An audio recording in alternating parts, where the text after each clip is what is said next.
Shalom Bapak Ibu yang dikasihi Tuhan, kita jumpa kembali dalam persekutuan eee, FWF, Filmon Wongso Fellowship, Osaka, obrolan santai keluarga Allah. Malam hari ini, Bapak Pendeta Teni Landena akan sharing firman Tuhan bagi kita semua. Namun sebelumnya kita akan mendengarkan dan kita akan masuk hadirat Tuhan dengan menaikkan pujian yang akan dihantar oleh hambanya Bapak Pendeta Odi. Pak Odi, saya persilakan. Baik, shalom semua. Suara saya jelas, Bu? Jelas, jelas. Baik, puji Tuhan. Jalan hidup orang benar. Jalan hidup orang benar diterangi oleh cahaya firman Sangat, Pak. Tuhan. Jalan hidup orang benar semakin terang hingga rembang tengah hari. Apabila ia jatuh, tidaklah dibiarkan sampai tergeletak, sebab tangan Tuhan jua yang menopangnya dan membangunkan dia kembali. Jalan hidup orang benar diterangi oleh cahaya firman Tuhan. Jalan hidup orang benar semakin terang hingga rembang tengah hari. Apabila ia jatuh, tidaklah dibiarkan sampai tergeletak, sebab tangan Tuhan jua yang menopangnya dan membangunkan dia kembali. Sebab tangan Tuhan jua yang menopangnya dan membangunkan dia kembali. Bersama malaikat di surga nyanyikan kidung pujian, bermazmur bagimu, muliakan namamu Yesus, aku memujimu. Tanganku ku angkat padamu, masuk dalam hadiratmu, rasakan kasihmu, ku jadi milikmu.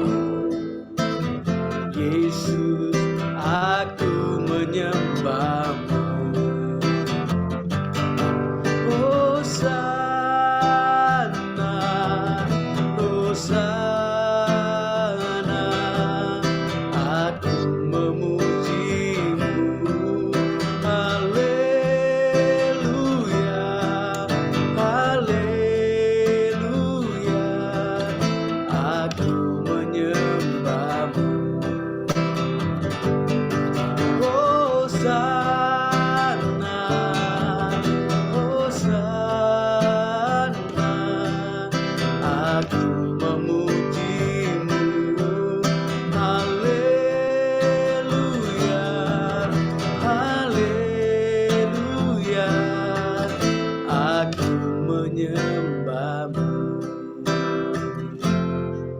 Amin, puji Tuhan. Saya kembalikan kepada Ibu Masri Ayu. Puji Tuhan. Amin. Bapak Ibu Saudara, sebelum kita mendengarkan firman Tuhan yang dibawakan oleh hambanya Bapak Pendeta Teni Landena dari Philadelphia, saya mohon kesediaan Bapak Herman dari Makassar untuk memimpin kita dalam doa pembukaan. Silakan Pak Herman. Mari kita berdoa. Ya Bapa, terima kasih ya Tuhan atas penyertaan-Mu sepanjang hari ini ya Tuhan. Sejak pagi hari ya Tuhan, Engkau mengatur langkah hidup kami ya Bapa. Ya Tuhan, malam hari ini kami berkumpul di Zoom meeting ini ya Tuhan. Kami percaya Engkau juga hadir bersama-sama dengan kami ya Tuhan. Biarlah Engkau urapi Pak Teni, Pendeta Teni Landian yang akan membawakan firman-Mu ya Tuhan.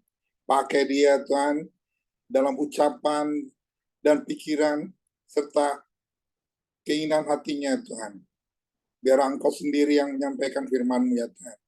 Terima kasih juga ya Bapak atas pujian yang sudah dinyanyikan oleh Pak Audi ya Tuhan. Urapi Pak Audi ya Bapak. Dan juga host kami ya Tuhan, Ibu Ayu. Kau kuatkan dia, teguhkan dia, agar tetap setia setiap malam ya Tuhan, mengantarkan kami dalam pertemuan ini. Ya Bapa, inilah doa kami yang kami antarkan dalam nama Yesus Tuhan dan Juru Selamat kami. Amin. Amin.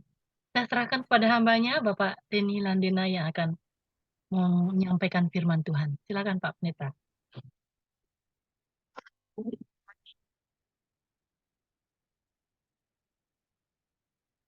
Masih mute Pak. Ya, selamat malam untuk Bapak Ibu Saudara-saudari yang ada di Indonesia atau juga mungkin tempat yang lain. Kita ketemu lagi dalam persekutuan ini dan hari ini atau mulai kemarin selisih waktu kita 11 jam. Jadi saya agak beruntung. Saya bisa mengerjakan dulu tugas saya beberapa waktu lalu sehingga bisa datang ke sini pas waktunya untuk bisa sharing firman Tuhan buat kita semua. Saya berharap kita semua dalam keadaan baik karena sekalipun sekitar kita berubah, dunia goncang, banyak peristiwa-peristiwa yang sepertinya mengintimidasi kita, baik itu cuaca, kondisi sekitar kita, ada bencana alam, tetapi juga ada berita-berita lain, misalnya resesi yang sedang melanda dunia, khususnya yang berada di Amerika ini sedang merasakan sebuah bukan lagi resesi, tapi sebuah depresi keuangan yang sangat hebat sekali. Tetapi apapun juga situasi yang ada di sekitar kita, saya selalu percaya bahwa Tuhan memegang kendali untuk segala sesuatu. Saya Pendeta Teni Landena melayani di Philadelphia dan melihat perubahan-perubahan yang terjadi di dalam kehidupan masyarakat. Itu bisa terlihat jelas karena sudah cukup lama saya tinggal di sini. Jadi bisa melihat behavior, melihat tingkah laku, melihat cara orang-orang melakukan kegiatan-kegiatan mereka itu sangat berubah. Ada banyak hal-hal yang menurut saya sangat mengkhawatirkan juga. Tetapi baik, sebagaimana topik yang diberikan kepada saya berharap kita tidak salah mengerti bahwa kita tidak akan bahas ikan salmon, tapi kita akan membahas firman Allah. Perjalanan yang kita akan belajar atau kita akan tangkap arti moralnya, makna pentingnya dari bagaimana ikan salmon melakukan perjalanan balik ke tempat asalnya. Ya, memang di sini di Amerika banyak sekali ikan salmon. Dan satu hal yang menarik dari ikan salmon yaitu kegigihan ikan salmon ini. Itu biasanya ya ada orang bilang bulan Agustus, tapi biasanya juga pada akhir September sampai awal Oktober itu merupakan bulan-bulan yang sangat menarik karena kita bisa melihat atraksi atau kita melihat sesuatu yang menarik dari perjalanan ikan salmon. Itu kita akan melihat banyaknya ikan salmon akan melakukan perjalanan yang bermil-mil jauhnya untuk kembali ke tempatnya. Bukan cuma 1-2 mil, bisa ratusan. Maka mungkin ada yang berkata 1.000 mile. Mereka melakukan perjalanan yang begitu jauh untuk kembali ke tempat asalnya. Ini menarik sekali. Nah, ikan salmon ini pada bulan-bulan seperti yang saya sebutkan tadi, mereka akan dengan giginya melakukan sebuah perjalanan melawan arus. Arus kadang-kadang di daerah Atlantik itu, nah daerah sana itu kan banyak menghasilkan ikan-ikan salmon, dan di daerah seperti itu arusnya sangat luar biasa juga.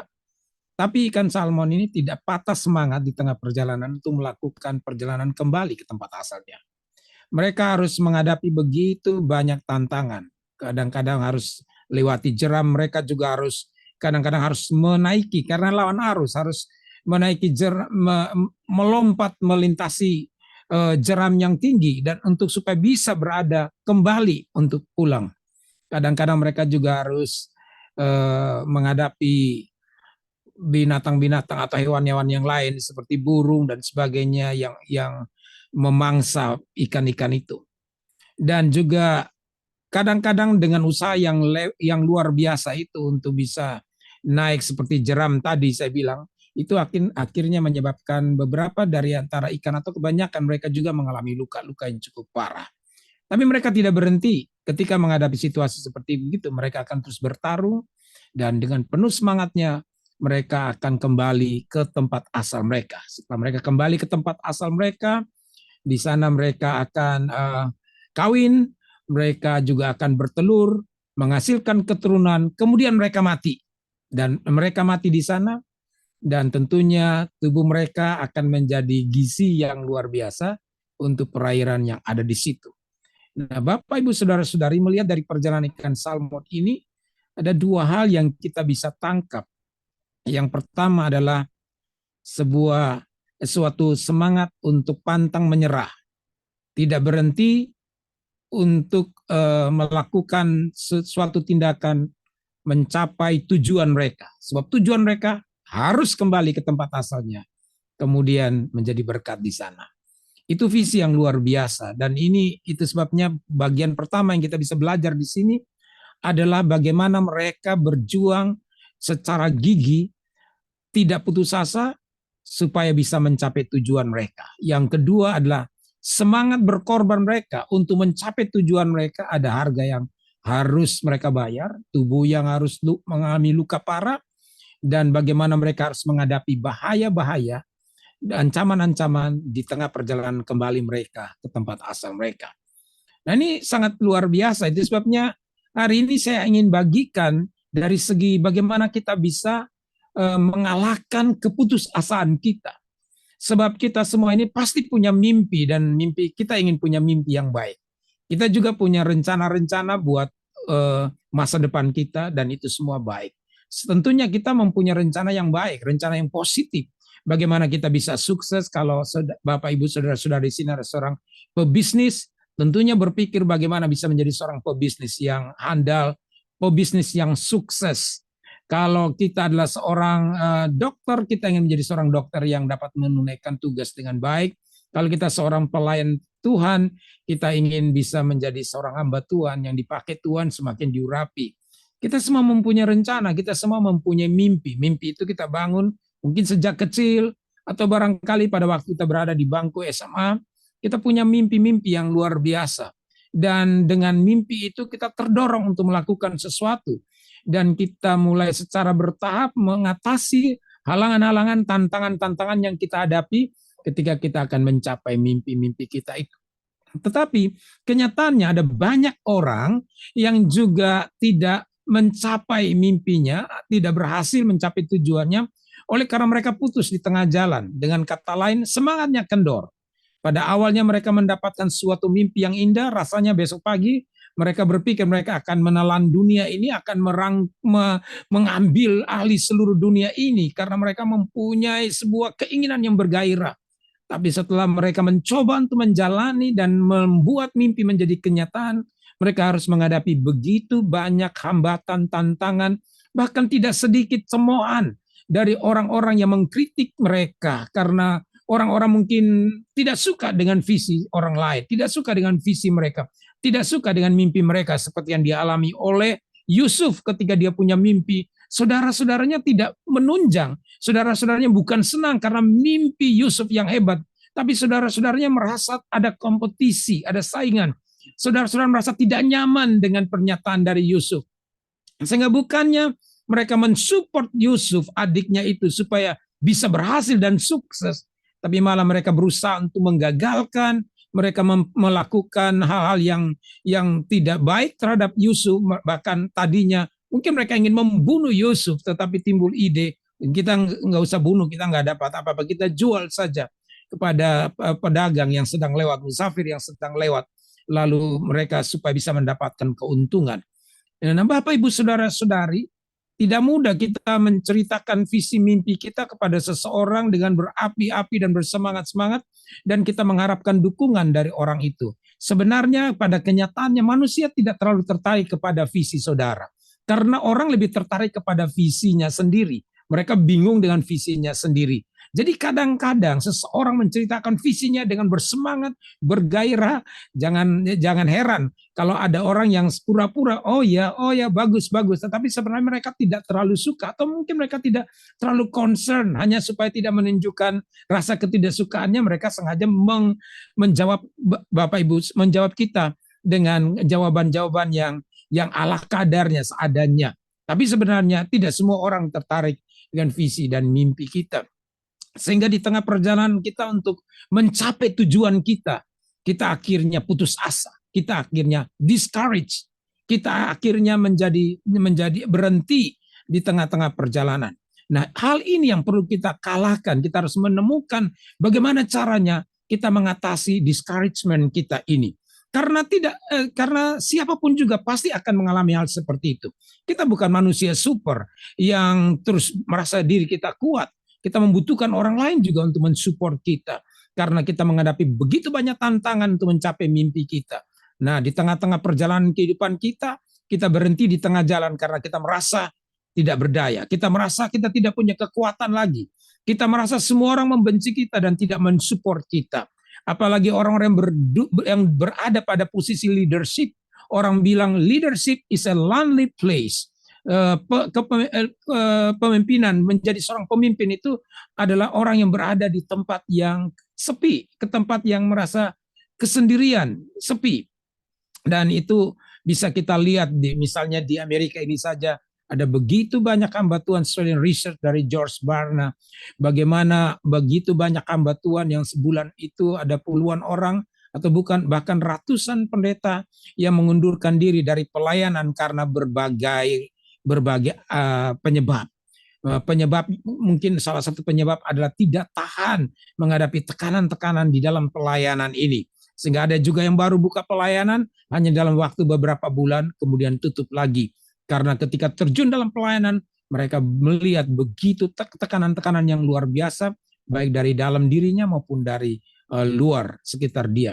Sehingga akhirnya orang itu tidak mengalami sebuah dorongan yang luar biasa untuk tetap bersemangat menemukan tujuan dan rencananya. Memang ketika kita berhenti ketika kita tidak lagi bersemangat atau kehilangan semangat, itu sebenarnya kita akan kehilangan kesempatan yang terbaik yang sebenarnya sudah tersedia bagi kita. Dan who knows, kita nggak tahu bahwa sebenarnya jika satu langkah lagi kita lakukan, kita ambil satu langkah lagi kita melangkah, di sana sudah tersedia keberhasilan.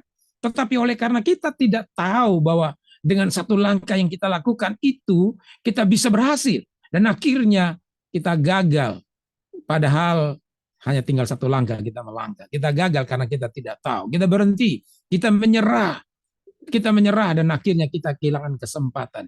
Jadi kalau kita melihat situasi saat ini, banyak orang discourage oleh karena banyak hal. Di Amerika hari ini, ya, dalam beberapa hari kemarin, keadaan inflasi, resesi, krisis ekonomi, keuangan itu semakin terasa. Jadi dalam beberapa hari ini, dalam hanya 3 hari saja, itu 2 bank besar di Amerika yang kolaps. Dua bank besar, salah satunya itu Silicon Valley, dan satunya lagi itu kalau nggak salah Silvergate. Saudara-saudaraku, dua bank besar. Ini bank yang punya pengalaman bertahun-tahun dan tiba-tiba kolaps. Sehingga orang mulai antri untuk tarik duitnya. Karena kalau dia terlambat tarik duitnya, barangkali dia tidak akan dapat uang cash lagi sebab bank akan run out of cash. Sudah tidak ada lagi uang cash yang harus diberikan. Dan ini menggemparkan orang mulai ketakutan dan panik. Dan bahkan saham-saham berjatuhan secara luar biasa dan bisa menimbulkan kepanikan di mana-mana. Dan ada pengamat ekonomi yang berkata, jika dua bank hebat ini yang sudah punya pengalaman bertahun-tahun saja, dua bank yang besar ini, ya mungkin ada yang salah satunya 16 terbesar di Amerika, ini mereka bisa kolaps, itu akan diikuti oleh bank-bank yang lain. Nah, saudara-saudaraku, jadi orang mulai bingung, saudara. Bagaimana caranya?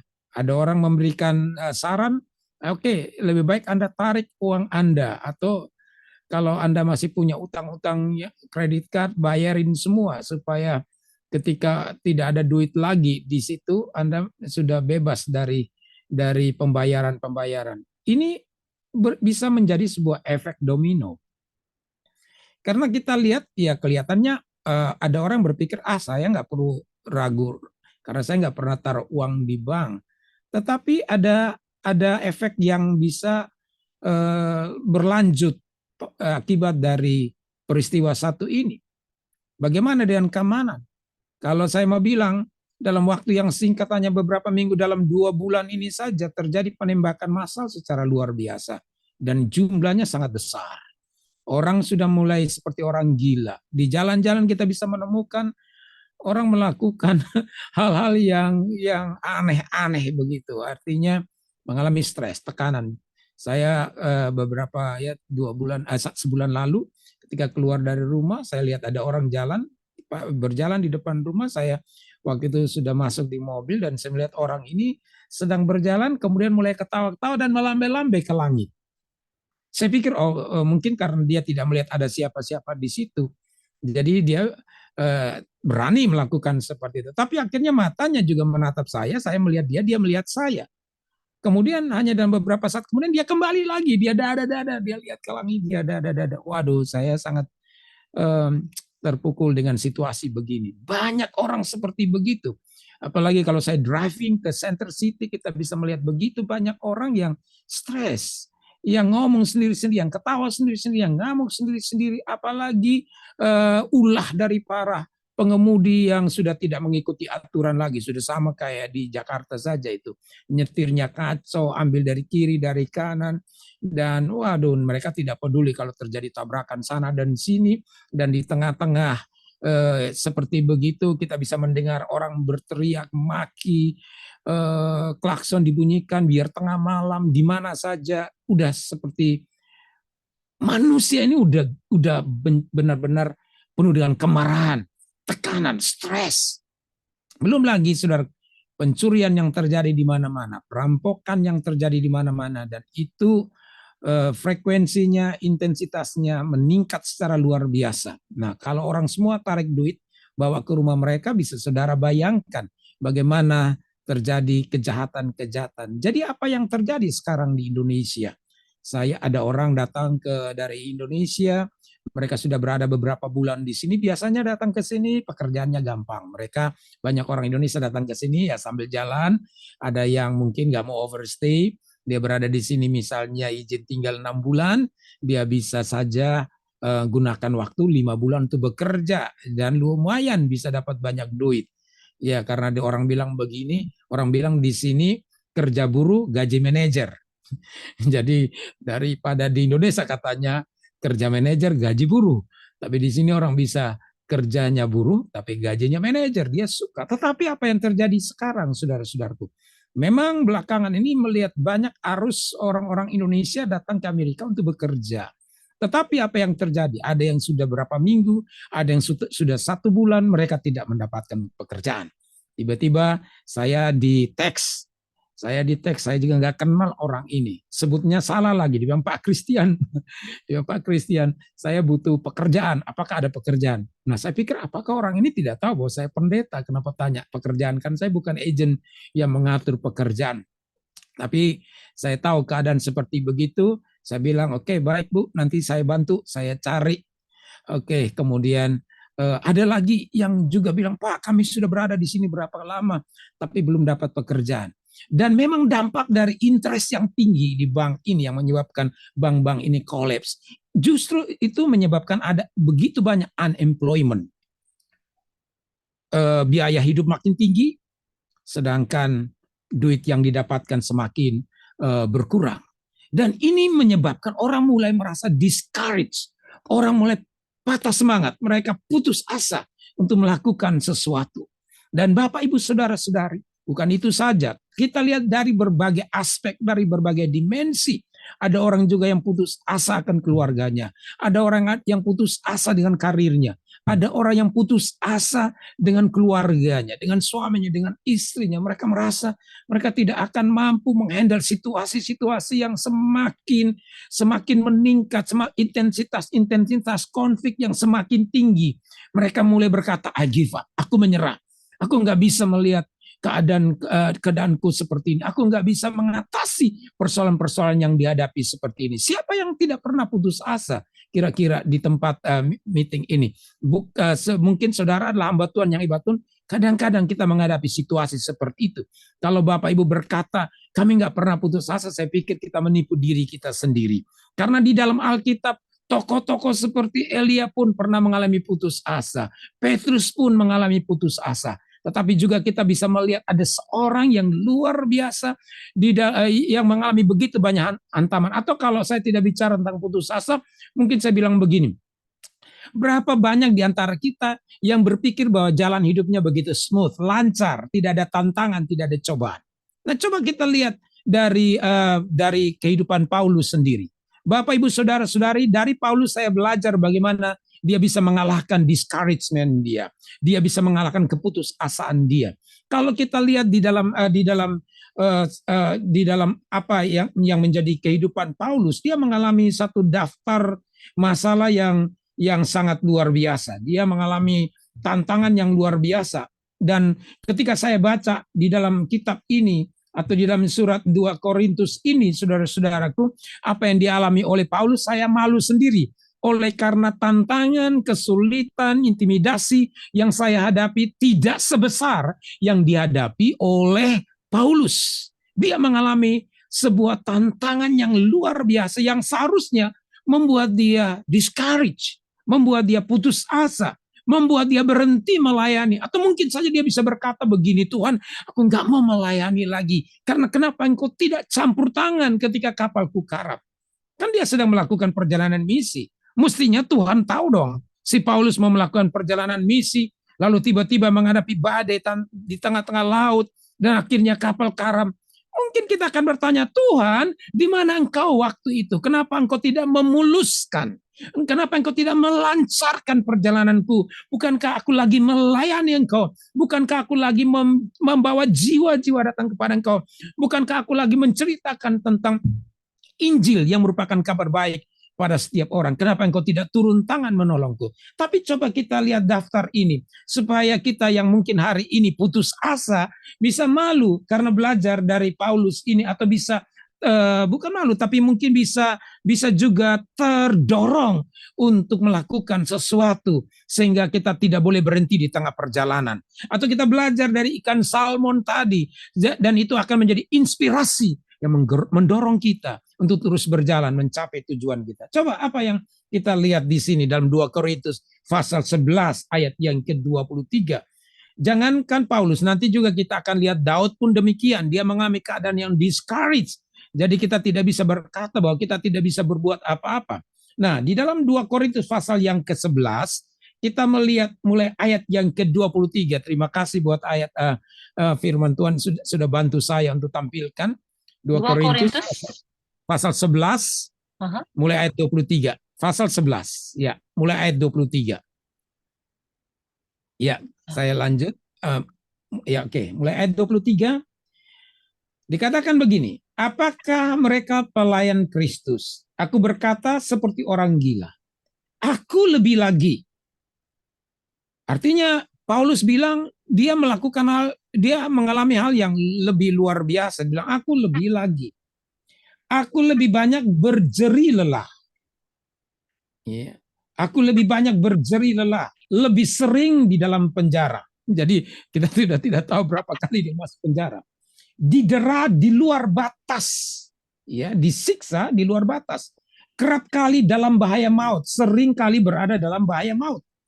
Pertanyaan kita adalah kenapa Tuhan tidak singkirkan hal ini supaya bisa memuluskan, melancarkan Paulus, membantu dia untuk menunaikan tugasnya, membawa jiwa-jiwa kepada Tuhan. Tapi sepertinya Tuhan diam dan tidak berbuat apa-apa.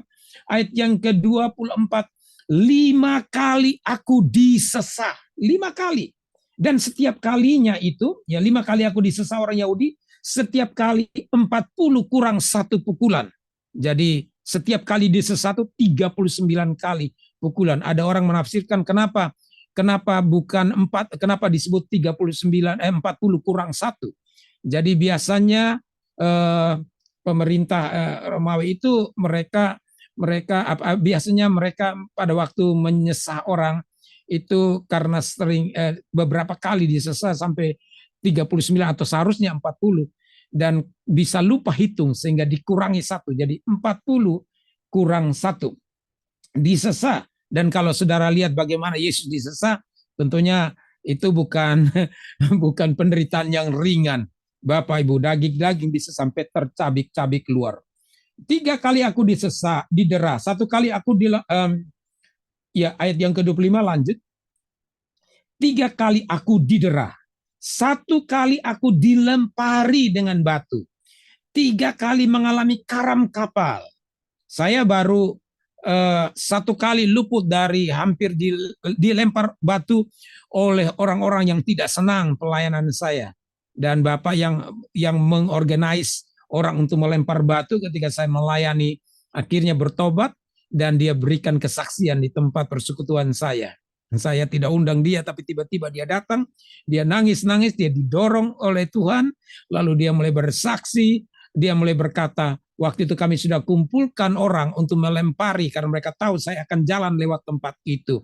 Tetapi aneh, pada waktu saya lewat itu mereka seolah-olah dibutakan, Tuhan tidak melihat saya lewat. Setelah saya sudah berjalan jauh, baru mereka lihat, wah TNI-nya sudah jauh ke sana. Jadi masih aman. Tetapi Paulus ini benar real, dilempari dengan batu. Tanpa Tuhan memberikan perlindungan. 1 kali aku dilempari dengan batu. 3 kali mengalami karam kapal. Saya hampir saja tenggelam sekali. Ya, dia 3 kali mengalami karam kapal. Saya cuma hampir dilempari batu. Saya cuma hampir mengalami karam kapal ketika melakukan penginjilan ke Alor dengan perahu yang bukan kapal yang besar. Dan di tengah-tengah perjalanan kembali saudara-saudaraku itu ombak yang besar dan hampir tenggelam. Nah, itu luar biasa. Tapi saya hampir nyaris. Bagaimana dengan Paulus? Dia mengalami karam kapal. Sehari semalam aku terkatung-katung di tengah laut. Sehari semalam. Dalam perjalananku aku sering diancam bahaya banjir, bahaya penyamun, bahaya dari orang-orang Yahudi dan dari pihak orang-orang yang bukan Yahudi, bahaya di kota, bahaya di padang gurun, bahaya di tengah laut. Wow, luar biasa. Dan bahaya dari pihak saudara-saudara palsu. Aku banyak berjeli lelah dan bekerja berat. Kerap kali aku tidak tidur. Aku lapar dan dahaga. Kerap kali aku berpuasa, kedinginan dan tanpa pakaian. Dan dengan tidak menyebut banyak hal lain lagi. Jadi masih banyak hal lain lagi. Urusanku sehari-hari, yaitu untuk memelihara semua jemaat-jemaat. Itu tujuan dia. Demi untuk memelihara semua jemaat-jemaat, dia tidak peduli dengan semua tantangan-tantangan, daftar begitu panjang tentang intimidasi, tentang tantangan, sesah, didera, dan begitu banyak ancaman-ancaman yang dihadapi, dia tidak peduli. Dikatakan di sini, yaitu untuk memelihara semua jemaat. Seperti ikan salmon, demi untuk kembali, tujuannya untuk kembali, dan kemudian melahirkan keturunan. dan akhirnya mati di sana demi tujuan itu. Dia tidak peduli dengan tubuhnya yang luka oleh karena berusaha untuk melewati arus dan jeram yang hebat itu, Bapak Ibu, saudara-saudari. Nah, apa yang saya mau katakan? Apakah saya bilang saya hamba Tuhan yang sudah mengalami tantangan yang luar biasa? Ini alasan yang bisa bikin Paulus dia bilang, wah Tuhan, kalau Tuhan nggak bantu, biar aja aku nggak mau melayani lagi. Saya mau berhenti dari pelayanan. Tetapi apakah itu yang dilakukan oleh seorang Paulus? Tidak. Dia bilang demi untuk melayani, memelihara semua jemaat-jemaat. He risked myself. He risked himself. Dia merisikokan dirinya. Dia tidak putus asa. Bahkan dia berkata, bahwa apa yang dulu menjadi keuntungan sekarang kuanggap rugi karena pengenalan akan Kristus. Dan aku berlari-lari mencapai tujuannya. Dan dia tidak berhenti di tengah perjalanan. Tapi dia sampai mencapai garis akhir, kata dia. Dan Bapak, Ibu, Saudara-saudari, inilah sebuah kepahlawanan yang luar biasa. Jadi tidak peduli siapa kita, Daud sendiri berkata di dalam Mazmur pasal yang ke-42 ayat yang ke-5. Pemazmur Daud sendiri berkata begini, dia juga mengalami discourage. Memang dalam bahasa Inggrisnya akan lebih jelas. Izinkan saya juga nanti Bapak Ibu bisa lihat dalam bahasa Indonesia di situ. Paulus berkata, mengapa engkau tertekan, hai jiwaku, dan gelisah di dalam diriku. Sebenarnya ini berbicara tentang discouragement yang dia rasakan. Tetapi waktu Daud bertanya seperti itu, dia jawab sendiri. Dia bilang begini, berharaplah kepada Allah. Ini kunci untuk bisa mengalahkan keputusasaan kita. Berharaplah kepada Allah, sebab aku akan bersyukur lagi kepadanya, penolongku dan Allahku. Dia tahu jawabnya. Dia bilang begini ya dalam bahasa Inggris, di dalam Mazmur 42 ayat yang ke-5. Why am I so discouraged? Why am I sad? And then he answers his own problem, question. Dia bilang, I will put my hope in God. Aku akan meletakkan pengharapanku kepada Tuhan. Oke, saya akan dengan cepat untuk memberikan juga beberapa saran dari beberapa nasihat dari Alkitab yang ditulis sendiri oleh Paulus yang mengalami kesulitan-kesulitan ini. Dia memberikan 3 kunci menghadapi discouragement ini. Jadi kalau kita lihat Daud itu berkata, why am I so discouraged? Kenapa aku bisa begitu putus asa? Tapi akhirnya dia menjawab sendiri pertanyaannya. Berharaplah kepada Allah. Aku akan bersyukur kepadanya, penolongku dan Allahku. Ini sesuatu yang luar biasa, Bapak, Ibu, Saudara-saudari. Jadi kita lihat bagaimana caranya kita bisa mengatasi, belajar dari Paulus. Karena dia punya visi, dia punya tujuan yang mulia demi keinginannya untuk memelihara jemaat. Saudara-saudaraku, dia tidak mau putus asa dan tidak mau berhenti di tengah perjalanan. Dia melanjutkan pelayanannya sehingga akhirnya dia harus mati syahid ketika berada di Roma pada waktu masa pemerintahan Kaisar Nero.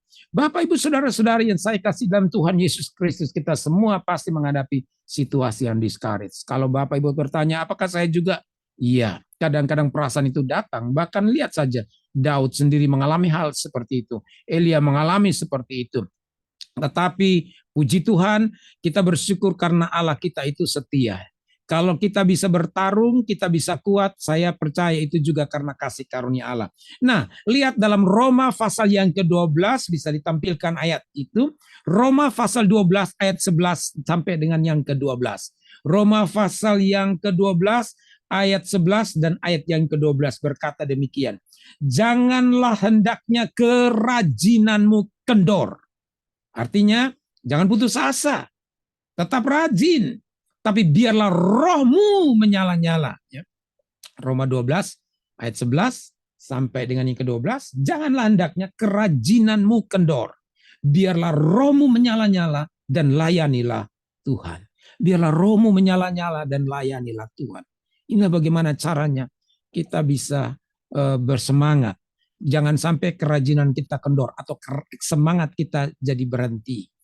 Tapi biarlah rohmu menyala-nyala. Bagaimana roh kita bisa menyala-nyala? Kita seperti satu kayu di tengah-tengah banyaknya tumpukan kayu yang lain di api unggun. Bapak, Ibu, Saudara-saudari, Kalau satu kayu itu diambil dari tumpukan api unggun itu, maka lambat atau cepat api itu kayu yang tadi lagi menyala, api itu lama-lama akan mati dan akhirnya tidak lagi berfungsi. Demikian juga fungsi persekutuan yang kita sedang ada bersama-sama hari ini. Saya pikir setiap orang membutuhkan support dan dorongan dari orang lain. Di dalam persekutuan bersama-sama ini, seperti yang ditegaskan juga di dalam firman Tuhan di dalam Ibrani dikatakan jangan undur dari persekutuan bersama-sama, karena kita tahu bahwa dengan kita bersekutu bersama-sama Bapak Ibu Saudara-saudari, maka kita akan terus mengalami kekuatan. Kita butuh satu dengan yang lain. Ayat yang ke-12 dikatakan bersukacitalah dalam pengharapan, sabarlah dalam kesesakan, dan bertekunlah dalam doa. Inilah 3 cara bagaimana kita bisa mengalahkan discourage kita. Be joyful in hope. Bersukacitalah dalam pengharapan. Dan dikatakan patient in infliction. Ya, bersabar di dalam penderitaan atau dalam kesesakan. Dan yang terakhir, yang ketiga, yang Paulus bilang untuk menasihatkan kita, karena dia sudah mengalami. Dia mengerti the key, dia mengerti kunci, dia mengerti rahasia. Bagaimana caranya? Supaya kita tidak menjadi discouraged. Supaya roh kita tetap melayani, menyalanya melayani Tuhan. Saya mengucap syukur ini karena kemurahan Tuhan. Sehingga saat ini saya masih tetap melayani Tuhan dan terus bersemangat melayani Tuhan. Karena apa Bapak Ibu Saudara-saudari? Saya tahu bahwa Tuhan mengasihi saya dan dia sudah melakukan hal yang terbaik buat saya. Berkorban buat saya. Dan banyak mujizat terjadi dalam hidup saya. Setiap hari saya selalu mengalami mujizat-mujizat Tuhan. Tapi kadang-kadang memang Tuhan izinkan hal-hal yang sulit itu terjadi seperti yang dialami oleh Paulus. Supaya apa? Supaya melihat kesetiaan Paulus. Jadi dikatakan be joyful in hope, and kemudian patient in affliction, dan yang ketiga dalam bahasa Indonesia berkata bersabar dalam tetaplah berdoa atau bertekunlah dalam doa, tapi dalam bahasa Inggris berkata faithful in prayer. Setia di dalam doa. Setia dalam doa. Terus berdoa. Jangan sampai doa menjadi pilihan terakhir ketika semua cara yang kita lakukan gagal. Ketika kita melakukan A, B menurut pengetahuan, pengalaman kita, Bapak Ibu yang sedang bisnis, ketika engkau melakukan sesuatu engkau tidak pernah libatkan Tuhan di situ, karena mungkin saudara berpikir Tuhan tidak usah ikut campur dalam bisnis karena soal hitung-hitungan, aku pakarnya, aku lulusan ekonomi, seorang ekonom yang terbaik, dan kemudian ketika kita mencoba dengan cara A, cara B gagal, lalu baru kita katakan aku mau berdoa. Doa tidak harus menjadi pilihan terakhir. Justru kita harus berdoa. Alkitab berkata, kuasailah dirimu, jadilah tenang supaya kamu dapat berdoa. Jadi jangan struggle by yourself, mengusahakan untuk mencoba untuk menyelesaikan masalahmu dengan kekuatanmu sendiri. Bahkan firman Allah berkata, dengan tinggal diam dan tenang, disitulah terletak kekuatanmu. Kita perlu ambil waktu pause di hadapan Tuhan. Kita berhenti dan kita cari kekuatan Tuhan. Kita minta Tuhan, berikan saya kuasa Roh Kudus-Mu yang memampukan saya supaya saya tetap bersemangat melakukan apa saja. Saudara, hari ini mungkin apa yang saya khotbahkan tidak terlalu memberi efek buat kita karena kita lagi berada pada posisi yang baik. Tapi who knows, saudara-saudaraku, kadang-kadang besok kita tiba-tiba lihat sesuatu terjadi. Karena Alkitab berkata ketika orang berkata aman-aman, tiba-tiba destruction, kehancuran terjadi tanpa dia bisa menolong dirinya sendiri. Itu seperti yang terjadi sekarang ini, saudaraku. Orang tidak pernah berpikir akan terjadi COVID. Orang tidak pernah berpikir bahwa Amerika akan mengalami hal seperti ini, saudara-saudaraku. Tetapi ketika itu tiba-tiba semuanya terjadi. Jadi tidak ada sesuatu yang kekal. Semua di dunia ini bisa digoncangkan. Dan apa yang digoncangkan akan digoncangkan Tuhan. Kecuali kepercayaan kita kepada Tuhan. Itu sebabnya dikatakan be joyful in hope. Di dalam masa penantian menunggu supaya visi mimpi kita, tujuan kita tercapai. Kita perlu lakukan apa? Bersukacita senantiasa. Supaya kita tetap sehat secara jasmani, rohani. Emosi kita sehat. Karena apa Bapak Ibu Saudara-saudari? Ketika kita tidak bisa mengatasi emosi kita di dalam kesesakan kita. Maka biasanya ketika orang marah atau ketika orang mengalami stres yang luar biasa. Ini otaknya, brainnya itu shut down, saudara. Menjadi tertutup dan tidak bisa berpikir apa-apa. Ketika orang berada dalam kesesakan, Bapak Ibu Saudara-saudari, kita menjadi tidak produktif dalam berpikir.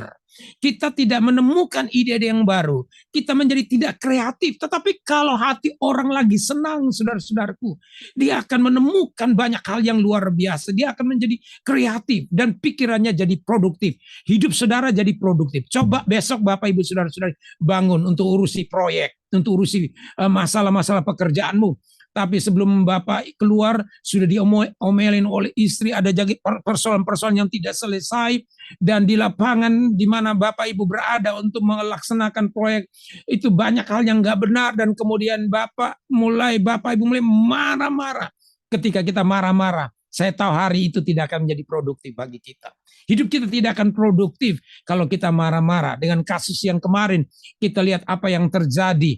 Gara-gara hanya anak menganiaya anak, akhirnya terbawa. Yang tadinya orang tidak tahu ada pencucian uang dan mungkin bisa menjurus kepada apa itu namanya korupsi, nggak tahu, itu masih dalam proses. Tapi kita lihat hanya persoalan orang tidak bisa menahan diri, tidak bisa menahan kemarahannya. Akibatnya yang dilakukan adalah perbuatan yang tidak produktif. Jadi dari anak menganiaya anak orang lain sampai pingsan, sampai koma, Bapak Ibu Saudara-saudari, akhirnya kekuatan netizen mulai mengekspos anak ini. Bapaknya cuma saya nggak tahu eselon 1, 2 atau 3, tapi kok dia bisa pamer mobil mewah, bisa pamer kekayaan. Lalu netizen ini kan hebat, dengan cepat menyebar kemana-mana. Akhirnya diusut, saudara-saudaraku, ini kekayaan dari mana. Sehingga kita sedang lihat di Indonesia, sedang rame-ramenya badai yang sedang menggoncangkan Kementerian Keuangan dan juga khususnya pajak ini, Bapak Ibu Saudara-saudari. Orang mulai bilang begini, buat apa gua bayar pajak? Sedangkan pajak yang saya bayar hanya jadi bancaan, dipakai untuk memperkaya diri sendiri. Orang udah mulai putus asa. Orang mulai discourage untuk melakukan sesuatu yang baik. Oleh karena apa, Bapak Ibu Saudara-saudari? Karena situasi-situasi ini dimulai dari apa? Hal kecil, tidak bisa mengontrol emosi, lalu melakukan penganiayaan dan akibatnya menyebar. Jadi panjang dan dia orang mungkin tidak pernah tahu seperti itu. Tapi dari sini kita belajar, Bapak Ibu Saudara, kalau kita tidak bisa memanage kemarahan kita, kalau kita tidak bisa membuat hati kita penuh dengan sukacita, itu akan membuat brain kita jadi shutdown, kita tidak bisa berpikir dengan jernih, dan kita tidak bisa jadi produktif untuk melakukan apa-apa saja. Jadi nanti besok ketika kita bekerja, yang perlu kita lakukan adalah pertama, baca firman, renungkan firman Tuhan, karena orang yang mau diberkati oleh Tuhan, Tuhan berkata renungkan firman Tuhan siang dan malam, maka engkau akan berhasil, engkau akan beruntung. Dan ketika firman masuk dalam diri kita, kita menjadi penuh dengan sukacita.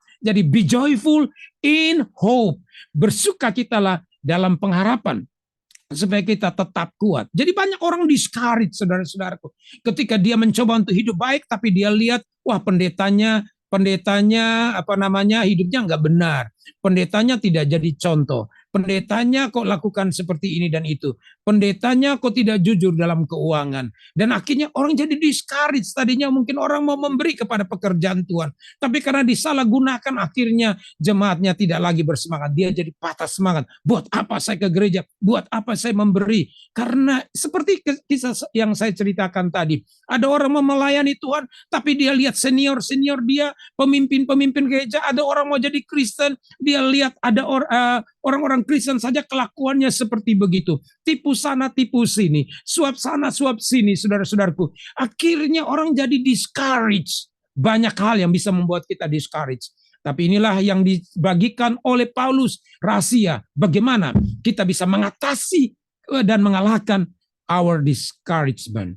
How to defeat our discouragement. Yang pertama yang disebutkan juga oleh Paulus, dia katakan be joyful in hope. Dalam pengharapan kita menuju tujuan kita, sukacita. Dan ini akan mendorong kita untuk terus maju. Jadi ketika kita berusaha berjalan mencapai visi dan tujuan kita, hati kita sukacita. Bukankah kita mengatakan the joy of the Lord is my strength, bahwa sukacita dari Tuhan adalah kekuatan kita. Hanya sukacita dari Tuhan yang akan mendorong kita bersemangat melakukan pekerjaan-pekerjaan kita sampai tuntas. Dan juga yang kedua tadi disebutkan tentang apa? Bersabar di dalam infliction. Saudara tahu infliction, kesesakan itu apa artinya apa?